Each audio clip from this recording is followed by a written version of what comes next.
어때요? 유럽에서는 공산당이 나치랑 손잡았다 이렇게 된 거야. 근데 바로 전에 반파쇼 인민전선에서 공산당이 3인당과 협력하고 나치와 싸웠는데 갑자기 나치와 손을 잡은 거야. 그러니까 유럽의 공산당이 그때 비판을 받겠죠? 비판을 받죠. 비판을 받게 돼.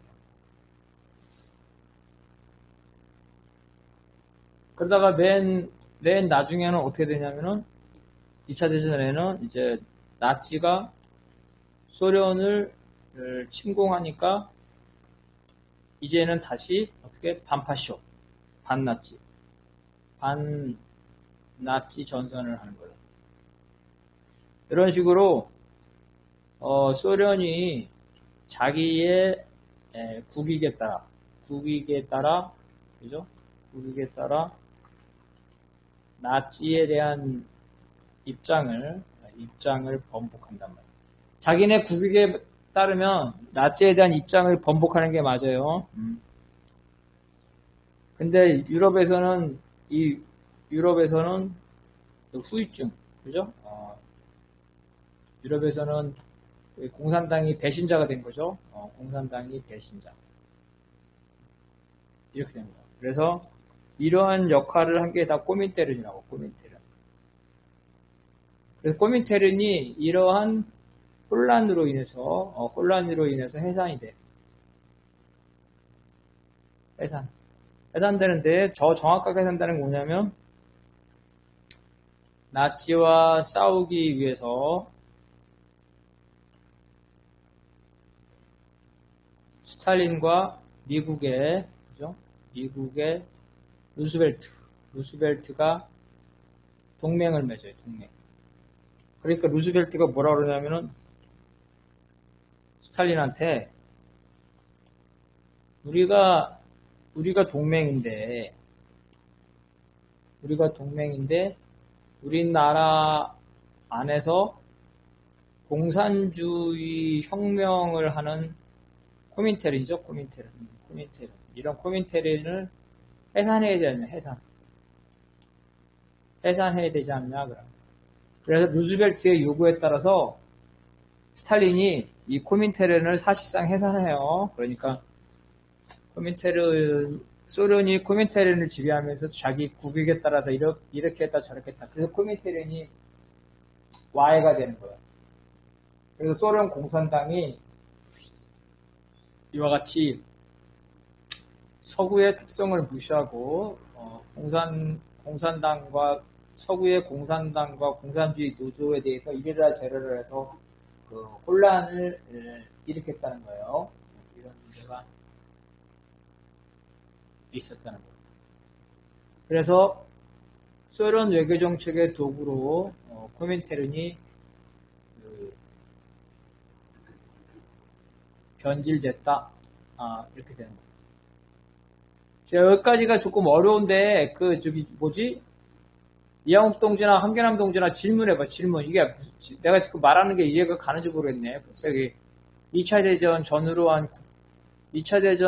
한 국제 정세에 가는 건데 함경남 동지, 이양욱 동지 이해가 가? 둘 다?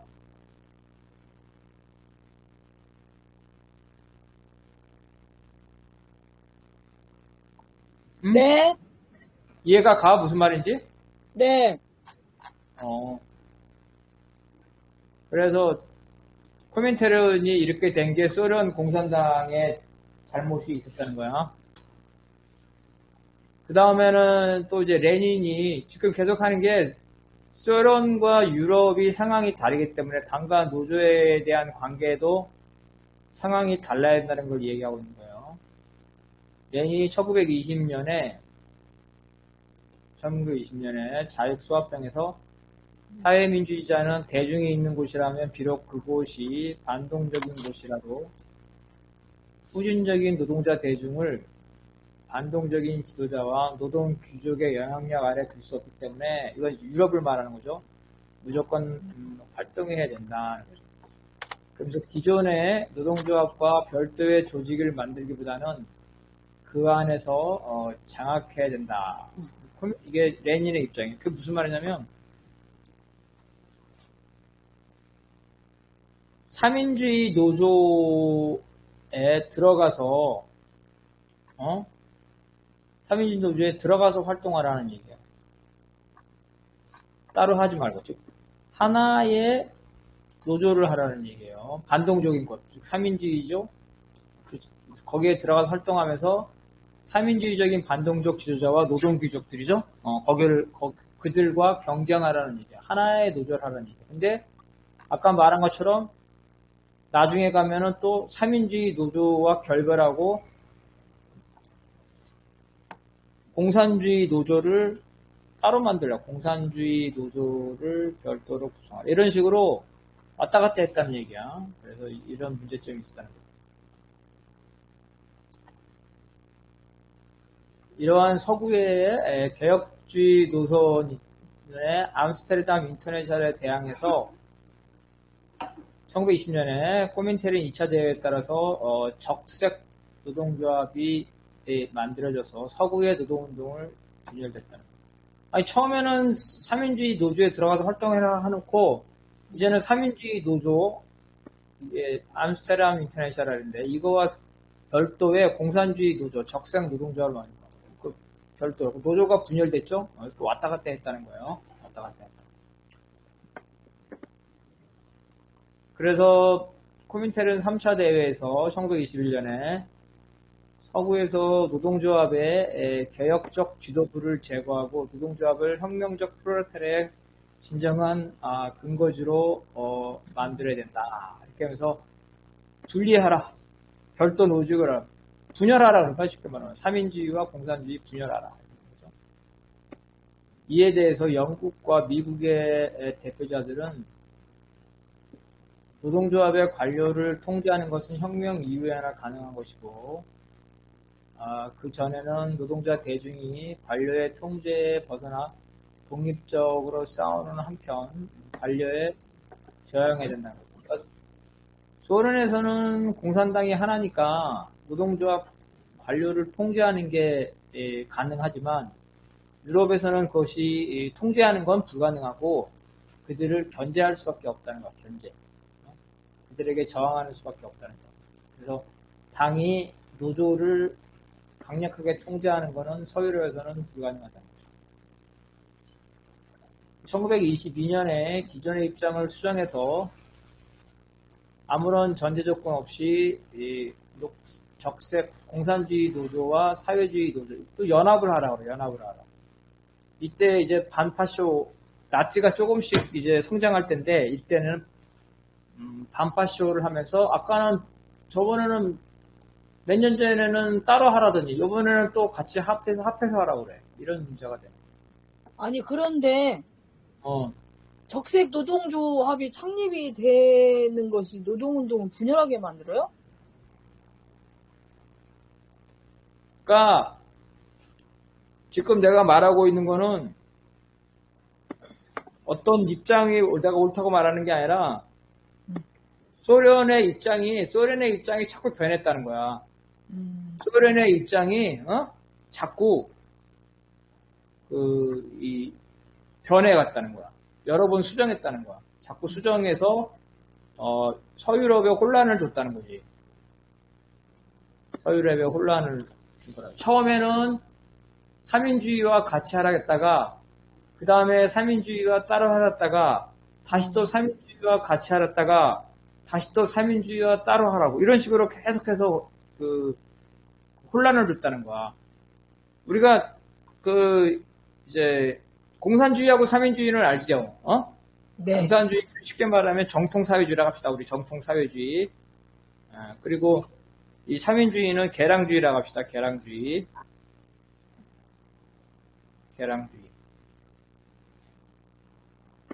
이 양자가 어떻게 관계를 맺을 것이냐는 전술적인 거야. 전술적인 거. 즉 정세에 따라 다르다는 거지. 정세에 따라 다르고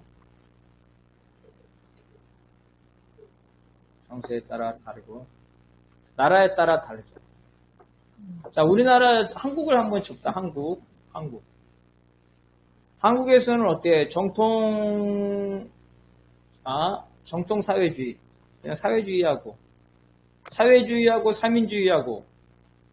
자, 일단 민주노동당 봅시다. 민주노동 때 사민주의하고 사회주의하고 따로따로 있었어요? 같은 정당이 있었어요? 민주노동당 때. 응? 민주노동당은 같이 있지 않았어요? 그렇지. 같이 있었잖아, 같이. 같이 있었어. 같이 있던 이유는 뭐냐면 여러 가지가 있는데 첫 번째는 공동의 목적이 있었죠? 뭐 민주화라든지, 그죠? 노동인권이라든지 이런 공동의 목적이 있었고 또 하나는 뭐냐면 독립하기에는 어때? 독립하기엔 힘이 약했죠? 힘이 약했어.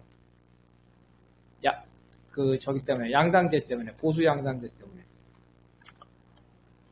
이렇게 딱 물리는 거죠. 서구에서는 어떨까? 서구에서는 자 영국에 칩다. 영국 노동당과 공산당이 있고 그 다음에 프랑스에도 공산당과 사회당이 있어요. 따로 있죠? 따로? 한국은 같이 있는데 서구는 따로 있어. 서구는 따로 있는 이유가 여러 가지가 있겠지만 첫 번째는 소련에 대한 입장, 그죠? 소련에 대한 입장이 달랐고 두 번째는 각자 독립할 만큼 힘이 있었어. 그 다음에 여기는 다당제, 다당제라서 3인당과 공산당이 따로따로 있더라도 존립이 가능했단 말이야. 내가 하고 싶은 말은 공산주의와 3인주의가 어떤 관계를 맺냐는 정세에 따라 나라에 따라 다른데 이 소련이 자기의 입장에 따라서 서유럽의 입장이 아니라 자신의 입장에 따라서 서유럽에서 그죠? 공산당과 3인당의 관계를 자꾸 수정했다는 거. 무슨 말인지 이해 가요, 이제? 소련의 입장에 따라. 네. 무슨 이게 같이 가느냐, 따라가냐는 그거는 정세에 따라 다르기 때문에 답이 없는 거야. 그 주권에 따라서. 그러면 서유럽에서 그래야 되는데 그게 아니라 소련의 입장에 따르면 맞아.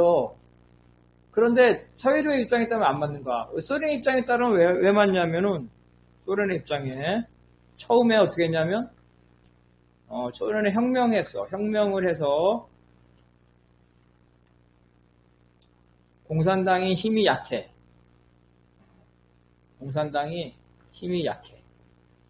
소련에서 그런 거예요. 소련에서. 그래서 3인주의인 그래서 사회혁명당과 같이 했단 말이야. 그러다가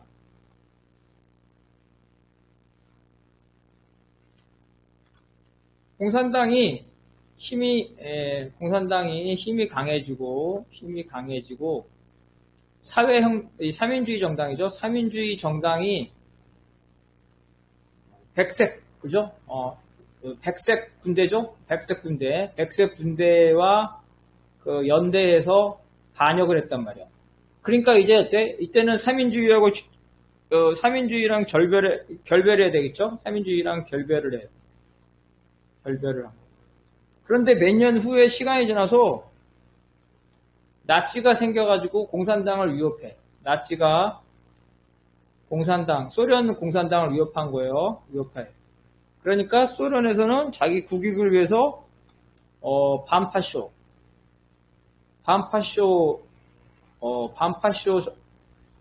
인민전선을 한 거야. 자기네는 맞지. 그러면서 3인당과 힘을 합친 거야. 3인당과 힘을 합쳐. 다시 말해서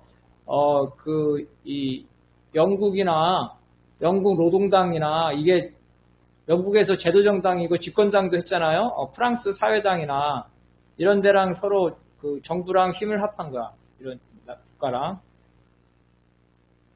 히틀러에 대항하기 위해서. 그런데 갑자기 소련을 보호하기 위해서 히틀러와 불가침 조약을 맺는다. 사이좋게 불가침 조약을 맺어. 그리고 더군다나 똑같이 어떻게? 폴란드를 분할해버려. 이런 식으로 소련의 입장에서 맞아. 왜냐하면 히틀러가 소련을 침공하려고 하기 때문에 그 시간을 벌기 위해서 불가침 조약을 한 거예요. 진심으로 불가침 조약을 맺은 게 아니야. 시간 벌기 위해서 일부러 그랬고. 그리고 폴란드 쪼개가지고 또 나치가 쳐들어오기 때문에 힘이 없는 폴란드는 금세 무너지니까 폴란드를 방파제로 삼으려고. 그래서 소련의 입장에서는 다 맞는 얘기인데 이게 이 조건이 유럽에서는 안 맞는다는 거야. 특히 유럽에 있다고 생각해봐. 갑자기 내가 그 유럽에 있는 정당인데 갑자기 그 나치하고 싸우라 해놨다가 갑자기 나치하고 손을 잡고 다시 또 나치하고 싸우라 가면 말이 안 되겠죠. 유럽에 있는 국민들이 이 공산당에 대해서 안 좋겠죠. 실제로 이래가지고 공산당들이 인기를 잃어. 유럽에서. 공산당이 유럽에서 인기를 상실한단 말이야. 인기를 상실해. 이런 문제가 있다는 거야. 함경남 동지가 질문한 거에 대해서 답이 됐어요? 이해된다 무슨 말인지? 아, 네. 그래서 그렇게 됐다는 거야. 그래서 공산당과 삼인당의 관계는 전술적 관계인데 소련이 자기 입장에 따라서 이렇게 저렇게 했다는 거야. 그래서 서유럽에서 힘들어졌다는 거예요. 아니, 저는 그것 때문에 고민한 게 아니고요. 제가 생각할 때, 적색 노동조합이 창립이 되면, 노동운동 분열이 안 될 것 같은 거예요. 제 생각에. 저는 그냥 그것을 여쭤본 거지. 이렇게 역사적 흐름 속에서 이렇게 바라본 거를 질문하고자 했던 게 아니고.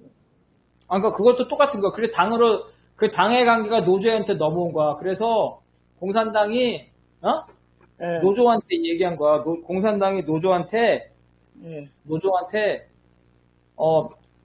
삼인주의 노조랑 같이 합세해서 단일 노조로 하라. 이랬다가, 삼인주의 노조와 결별하고, 독자 노조로 하라. 이렇게 입장이 바뀌었다는 거지. 왔다 갔다 했다는 거지. 그걸 의미한다는 거죠? 왔다 갔다 했다는 거야. 그리고 또 하나는 뭐냐면 이건 중요한 건데, 그러면은 서유럽에서 노조가 공산당과 이 삼인당은 서유럽에서는 이제 거의 지금 독자거든, 별개란 말이야. 그러면은 노조도 두 개 되나? 노조도 두 개. 당이 삼인당과 공산당으로 분열되어 있으니까 노조도 두 개 되냐는 이런 질문을 던진 거야. 그런데 지금까지 볼 때 우리나라 민주노총처럼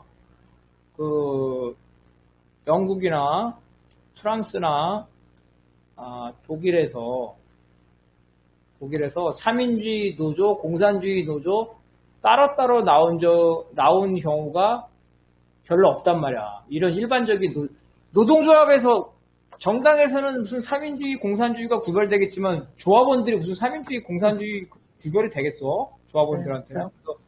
노조에서는 굳이 삼인주의, 공산주의를 구별할 필요가 없었는데 노조에서도 삼인주의, 공산주의를 하면서 기존의 노조에서 공산주의자들이 독립해서 별도의 노조를 만들라고 했다는 거야. 그러면서 또 나중에는 또 합치라고. 그런 식으로. 예, 완전 이해됐습니다. 이제. 이해가 이제? 네네. 그렇게 했다는, 그래서 혼란을 조성했다는 거야. 그리고 냉정하게 말하면 이 서유럽, 한국도 마찬가지. 그럼 한국에서 민주노총이 있는데 그러면은 뭐 민주노총 내외 사회주의자들은 민주노총이 아니라 무슨 뭐 사회주의 노조를 사회주의자 총연맹을 만들고 또 민주노총 일부는 뭐 삼인주의 총연맹을 만들고 이게 맞냐는 거야. 당은 그럴 수가 있는데 무슨 조합원들한테까지도 무슨 공산당과 둘 다 자본주의를 비판하거나 반대하는데 노조 총연맹 자체도 그러면 삼인주의 총연맹과 공산주의 총연맹으로 나눠져야 된다는. 만약에 나눠졌다 했을 때 그 노조가 힘을 쓰겠냐고. 삼인주의도 자본가와 협상하고 하는 거고 공산주의도 노조라면은 자본과 협상하는데 비슷비슷한 기능을 하는데 노조가 따로따로 있는 게 맞냐는 거야. 그래서 통상적으로 보면은 대중은 폭넓게 하기 때문에 노조에서 삼인주의 노조, 공산주의 노조를 굳이 구별하지 않는다는 거야. 특히 총연맹 수준에서는. 총연맹 수준에서는 공산주의와 삼인주의, 그죠? 삼인주의가 잘 구별되지 않는다.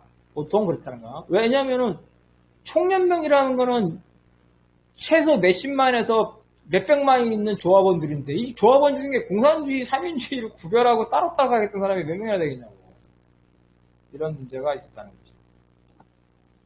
지금 우리나라에서도 한국에서도 총연맹 따로따로 하는 사람이 있어요. 그래서 NL 민주노총 쪼개가지고 NL 총연맹 따로 하고 PD 총연맹 따로 하자는 거야. 뭐 그렇게 됐을 때 어떻게? 파업을 하면은 NL 총연맹이 파업하면 PD 총연맹이 파업을 하나? 안 하지? 그러면은 파업도 두 개로 나눠지는 거지. 노조는 하나라 돼야 돼. 노조는 단일 노조야지만 힘을 사용한단 말이야. 지금 공무직도 여러 개로 쪼개져 있고, 보건직도 지금 병원, 보건직도 여러 개로 쪼개져 있고, 그 다음에 학교, 비정규직도 여러 개 다 쪼개져 있지, 네. 있잖아. 근데 이게 만약에 하나라게 봐. 그리고 또, 버스 따로 있지, 택시 따로 있지, 지하철 따로 있지, 다 이렇게 따로 있잖아. 따로따로 있어가지고는 총파업이 가능하겠어? 총파업이? 조합이 다른데 총파업이 가능하겠냐고. 총파업이 불가능해. 그래서 노조는 단일 노조가 돼서 단결해야 된다는 거야. 자본가도 단결해가지고 하나의 국가를 만드는데 노조도 단결해서 하나의 총연맹을 해. 그래도 총파업을 해야지 나라를 멈추고 자본주의를 타협할 수, 다 쪼개져가지고 돌아가면서 파업하면 그게 무슨 파괴력이 있겠냐고. 그런 문제가 있다. 그래서 이 코민테린이 계속해서 문제를 일으키는데 아까 말한 대로 똑같이 이제 또 1928년에 입장을 바꿔가지고 3인당에 비판했다가 3인당하고 헤어지라고 했던 거야. 그러다가 반파쇼 인민전 1935년에 대해서 다시 또 3인당하고 합치라고 그러고 그 다음에 3인당하고 합쳐서 히틀러하고 싸우라고 한 다음에 갑자기 또 소련은 히틀러하고 불가침 조약을 하고 이런 식으로 난맥상을 이게 바로 소련이 코민테린을 망가뜨린 그 근본적인 원인이 여기에 있다는 거지. 그래서 코민테린의 실질적 목적은 소련이 영향력 있는 정치 세력이나 지도자들과 우호적인 관계를 맺고 이들이 친소 활동을 하게 하는 거지. 친소 활동을 하게 하는 이러한 방침이 각국의 공산주의적 정당과 노동자 활동에 부정적인 영향을 끼치고 이게 되게 우리한테도 되게 중요한 문제야. 그래서 지금은 그런 일 없지만 예를 들어서 북한, 조선이 남한의 노동운동이나 이거에 대해서 막 이래라 저래라 해가지고 지령 내고 해가지고 그런 게 막 밝혀지게 하면 노동운동에 타격이 심하게 되겠지. 이번에도 민주노총 간부가 그렇게 됐는데 그런 거랑 비슷한 거야. 그게 이제 소련도 서구도 마찬가지야. 그러니까 서구에서 어떻게 했냐면은 반대파들이 우파들이 뭐라 그러냐면 이 유럽의 사회주의자들은 소련을 맹종하는 사람들이다. 이렇게 비판을 해. 이런 식으로. 근데 이런 비판이 일정 부분 맞는 거지. 소련 입장에 따라 이랬다 저랬다 하니까. 그래서 이런 문제가 발생했다는 거예요. 우리한테도 중요한 문제예요. 그러면 또 이게 지금 아까 어려운 부분인데 한계남동 또 뭐 질문 있으면 해봐봐. 없어요. 없어? 그래서 소련에서는 스탈린 집권 이후에 소련과 동유럽의 공산주의 국가에서 노조는 공산당의 행정기구로 전락했다는 거야. 소련에서 자본가가 없다는 이유로 파업이 불가능하죠. 그죠? 개념적으로는 맞지. 네. 아주 냉정하게 맙시다. 공산주의 사회에서 노동조합이라는 게 성립이 가능해요? 노동조합이 공산주의 혁명 이후에 사회주의 혁명 이후에 노동조합이 가능한가? 필요 없을 것 같아요. 그렇지. 이론적으로는 그렇지. 그지? 네. 노동자들이 권력자인데, 그죠? 자본가에게 대항하는, 자본가 자체가 소멸 했잖아. 그지? 대항하는 노동조합이라는 개념이 상실된 거잖아. 네. 그래서 서구의 노동조합과 사회주의 국가의 노동조합이 달라야 되는 건 맞아. 근데 이론적으로는 이게 맞죠. 근데 이렇게 생각해봐. 이론적이 아니라 잡아봐. 사회주의 국가에서 노동 문제가 사라지나?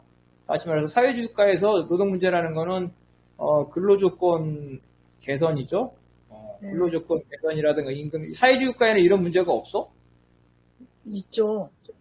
그렇지? 사회주의 국가는 당연히 근로조건 문제, 임금 문제 당연히 있겠지. 자, 아주 상식적으로 생각해봐. 사회주의 국가에서 전쟁이 일어났어. 아주 엄중한 시기야. 2차 대전 중이라고 생각해. 2차 대전. 2차 대전 중에 소련이 무기가 필요하죠. 무기, 그지? 무기 공장을 24시간 돌리고 있어. 무기를 돌려야 되겠죠. 노동자가 엄청나게 힘들겠죠. 노동자가 힘들단 말이야. 이런 문제가 있잖아. 그러면 협상을 해야겠지. 아무리 전쟁 중이라지만 너무 심하게 노동자들을 일시키면 안 되는 거야. 임금도 마찬가지고. 경제가 힘들다 그래가지고 노동자들한테 저임금을 줄 수 있지, 사회주의 국가에서. 그러면 임금 문제를 얘기를 해야 될 거 아니야. 그래서 이런 노동 문제를 해결해야 되는데, 사회주의 국가에서는 어떻게 노동 문제를 해결하냐면, 노조의 지도자가 당과 국가의 중간 지도자란 말이야. 최고 지도자는 아니고 중간 지도자. 그래서 협의를 한단 말이야. 근데 이 협의가 잘 된다는 것은 이론에 불과하지. 잘 된다는 것은 이론에 불과하고 현실에서는 협의가 안 될 수 있지. 그죠? 현실에서는 갈등이 생길 수가 있단 말이야. 그러면 이 갈등이 생기는데 이 갈등을 누가 푸냐는 거야. 결국은 노조에서 풀어야 되는데 노조는 또 노조의 지도자가 당의 지도자니까 역할을 못해. 노동자 대중의 입장보다는 당의 입장을 당과 국가의 입장을 얘기하는 거지. 그러는 거지. 야, 지금 전쟁 나가지고 우리가 어쩔 수 없는데 24시간 일해야 돼. 니네 잠자지 말고 어쩔 수 없어. 하루에 3-4시간만 자고 이런 식으로 얘기할 거 아니야. 그지? 근데 사람이 아무리 전쟁 났어도 하루에 3-4시간 자고 일을 물론 그렇게 시킨다는 게 아니라 그런 문제가 생길 수 있다는 거야. 그래서 이런 어려운 문제. 그래서 노동자의 권익을 보호해야 되는데 그런 거를 못하는 방식으로 변질될 수 있다는 거야. 그래서 이 사회주의 국가에서도 이런 문제가 생기면 당연히 파업이 생기겠지. 이 파업은 자본가에 대한 것이 아니라 국가에 대한 거겠죠? 국가에 대한 거. 그래서 이것이 안 되려면은 당과 노조가 긴밀히 협의를 잘해야 하는 거야. 긴밀히 협의. 근데 이것이 항상 잘 작동되는 건 아니야. 이렇게 문제가 된다. 그래서 해외 사례를 보게 되면 루마니아 대부분 사회주의 국가에서 노동조합의 지도자는 우리를 치면 노동부 장관이야. 노동부 장관. 실제로 노동정책을 해. 조합의 간부들. 조합의 간부가 당의 권력자란 말이야. 국가의 권력. 루마니아에서 최상급 노조. 민주노총이다. 이거 민주노총 위원장이 노동부 장관이라고. 그리고 국민연금도 거기서 다 다루고 이렇게 사회국가복지평의회 복지정책을 노동자들이 다 관리를 하는 거야. 국가사회복지부 관계를 통제했다는 거야. 그래서 노동조합들이 중앙정부로부터 직장까지 생산회의에 참여하고 경제계획에도 참여하고. 그래서 이 시스템이 잘 돌아가면 문제가 안 생기는데 이 시스템이 안 돌아가면 사회주의 국가에서도 파업이 생길 수 있다는 거죠. 그래서 동독의 노동조합도 민주주의 원칙으로 중앙집권적으로 조직되었고 노조들은 상급단체죠. 상급단체에서부터 사업장에 이를 때까지 당의 지도 아래 있었다는 거예요. 당의 지도. 그래서 노동조합이라는 게 노동자의 입장을 대변하는 것도 있지만 당과 노조가 특히 당이 노조를 통제하는 매개고리 견인대라고 그래. 견인대 매개고리를 삼았다는 거지. 형식적으로는 노조가 각종 생산 계획에 참여해서 발언을 하지만 구속력이 없어. 당이 받아주면 좋고 안 받아주면 그만이야. 물론 자본주의의 노동조합보다 훨씬 영향력이 컸지만 모든 문제가 잘 해결되는 건 아니다. 문제가 발생해서 이 갈등이 생길 수 있다는 거죠. 그래서 모든 문제는 당 조직이 있어. 기업에 거기 결정에 따라서 진행된다는 거예요. 그래서 폴란드 자유노조 알죠? 폴란드 자유노조. 공산주의 국가인데 폴란드 자유노조 바웬사가 대통령까지 됐잖아. 이런 사람들이 나타나는 거야.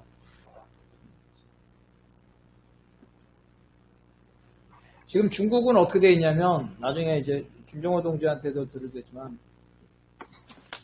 중국은 공기업뿐만 아니라 얼마 전까지는 이 공기업의 당 세포가 있었거든. 당 세포가 아니라 아예 공기업의 당위원회가 있어. 근데 최근에는 어떻게 됐냐면 사기업, 대기업, 그지? 대규모 사기업에도 당위원회를 다 설치했어. 그래서 첫 번째는 공기업에서는 당위원회가 주요 결정을 해요. 주요 결정. 경영자는 세부적인 결정만 하는 거야. 세부적. 당이 모든 걸 결정하는 게 아니에요. 당은 기본 방침만 정하는 거야. 당은 기본 방침만. 그러면 경영자가 세부 결정을 하는 거야. 근데 이 세부 결정을 할 때 실패를 하거나 실수를 하거나 잘못을 하면 이 경영자가 당이야. 경영자가 당원이기 때문에 이 당원을 소환해버려. 이런 식으로 통제를 하는 거예요. 사기업에서는 당위원회가 있는데 이게 당위원회는 결정이 아니라 권유야, 권유. 그죠? 사기업에서 뭐 함부로 할 수 없죠. 그래서 당위원회가 있어. 그래서 이 사기업의 임원들이 다 당원이야. 임원들이 당원. 자, 왜 이렇게 됐냐면은 공산당인데 자본가를 당원으로 받아들였다 그랬죠. 당원으로 허용한단 말이야. 허용할 수밖에 없는 게 중국이 사회주의 시장 경제를 하면서 중국의 민간 기업들이 무지무지하게 많은 거야. 근데 이 민간 기업의 경영자들이 가만 놔두면 반공산주의적 사상과 행동을 한단 말이야. 그래서 이 경영자들을 통제를 해야 돼. 통제하려면 이 경영자들을 당원으로 허용을 시킨 거야. 그래서 당위원회에서 임원들이 거기에 가입돼 있단 말이야. 그래가지고 여기 당위원회에서 어떤 문제가 생기면 주요한 결정, 중요 사항에 대해서 권유를 해, 권유. 경영자에게. 그럼 경영자가 이거를 받아들이면 모르는데 만약에 경영자가 거절을 거부를 하거나 문제를 일으키면 어떻게 하겠어? 이 당원을 소환시키겠죠. 징계 회부하겠죠? 아, 네. 징계 회부. 그래서 거기서 결정을 내리는 거. 어떤 결정? 말 안 들으면 재산을 몰수해버리는 거죠? 주로? 네네. 재산 몰수가 우리하고 생각하는 건 상상 이상이에요. 수십 조를 몰수해서 그냥 그 사람을 망하게 만들어버려. 그러면은 그것이 사라고 볼 수 있어요? 어? 그걸 사기업이라고 볼 수 있어요? 그 정도 그러니까 이 수준인데? 김정우 동지 같은 경우는 이 중국식인 이 기업을 자본주의적인 기업이 아니라 공산당이 통제하고 있으니까 중국이 사회주의라고 얘기하는 거지. 그래서 중국 뉴스 보죠? 갑자기 뭐 다 잡혀가가지고 재산 수십억, 수십조, 작게는 수십억, 많으면 수십조 몰수당가지고 졸지에 회사 망하잖아. 얼마 전에 그 망한 회사 하나 있지 않았나? 커다란 회사? 이렇게 해버리는 거야. 그러니까 직접적으로는 못하고 사기업에도 당위원회를 설치하도록 권유되고 있고 그 당위원회에서 이러니까 임원들한테 사장들한테 해야지. 근데 사장이 지 맘대로 할 수가 있잖아. 그런 거는 징계 회부해버리는 거야. 재산 몰수해가지고 망하게 만드는 거야. 이런 방식으로 통제하고 있어요, 중국은. 그래서 중국에도 당연히 많이 노사분규가 많이 생기겠죠. 중국의 노사분규 장난 아니죠. 그래서 중국에도 이런 노사분규가 있고 당이 조정을 하죠. 조정을 하는데 이 조정에 실패하는 경우가 있대요. 조정에 실패하게 되면 파업도 일어나요.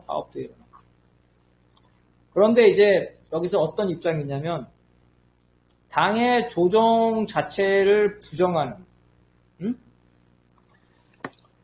당의 조정 자체를 부정하는 노동운동이 있어요. 그죠?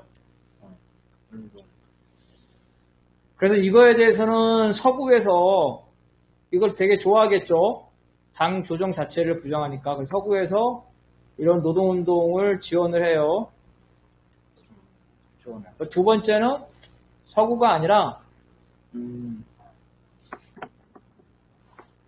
중국을 자본주의라고 생각하는 사회주의자들이 있겠죠? 중국을 자본주의라고 생각하는 사회주의자들. 중국에 대해서 반대하는 사회주의자들. 그런 사람들은 이 당의 조정 자체를 부정하는 이러한 노동운동을 하고 있죠. 이렇게, 통상은 이렇게 노사분규를 해서, 그래서 이 중국에서는 통상 보면 노사분규에서 이 우리 한국이죠. 이런 서구보다는 노동자에게 온정적이야, 온정적.